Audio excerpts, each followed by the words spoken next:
Kubernetes, c'est quoi?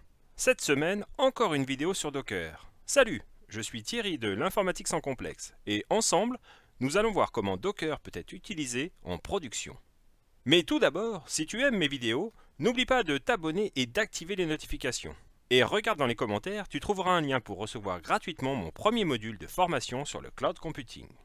Maintenant que les containers Docker n'ont plus de secret pour toi, tu dois te demander comment on peut utiliser tout cela en production. En production, on doit rendre le service tout le temps. Et si tu fais fonctionner ton application sur un seul container, si jamais il crache, c'est fini.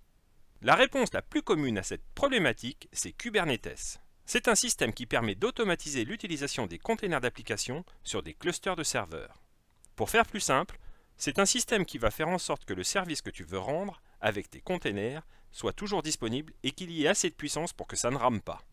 Et pour fonctionner, il utilisera un cluster, c'est-à-dire un ensemble de serveurs informatiques qui fonctionnent ensemble. On appellera les serveurs de ce cluster des nœuds. Kubernetes, c'est un peu le chef d'orchestre de tes containers. D'ailleurs, on parle souvent d'orchestrateur. C'est-à-dire que Kubernetes va s'arranger pour que ton service soit toujours rendu de façon optimale en ajoutant, supprimant ou déplaçant des containers sur le cluster. Souvent, tu le verras noté de façon abrégée en K8S.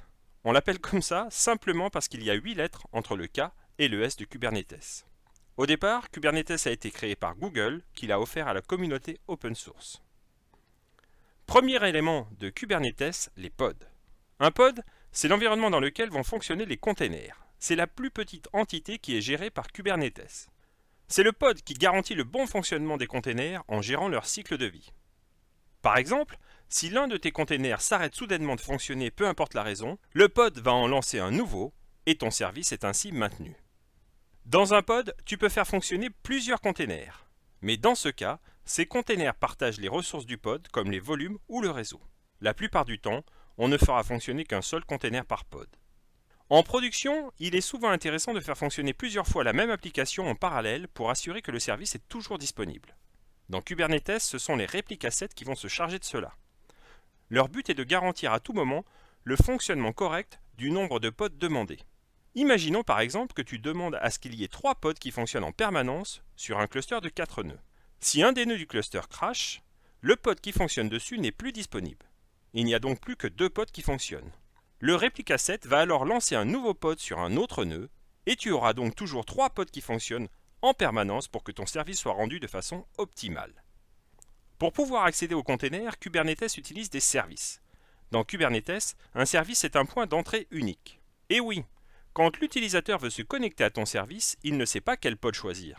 C'est justement le rôle du service, aiguiller le trafic entrant vers les pods adéquats.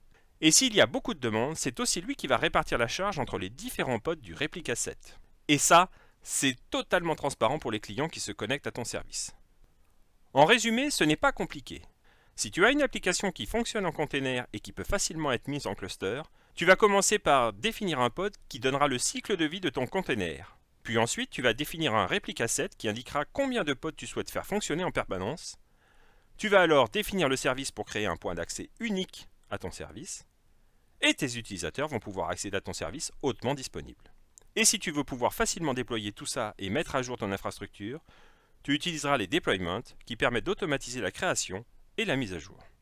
Voilà, c'est tout pour cette vidéo. Tu sais maintenant ce qu'est Kubernetes.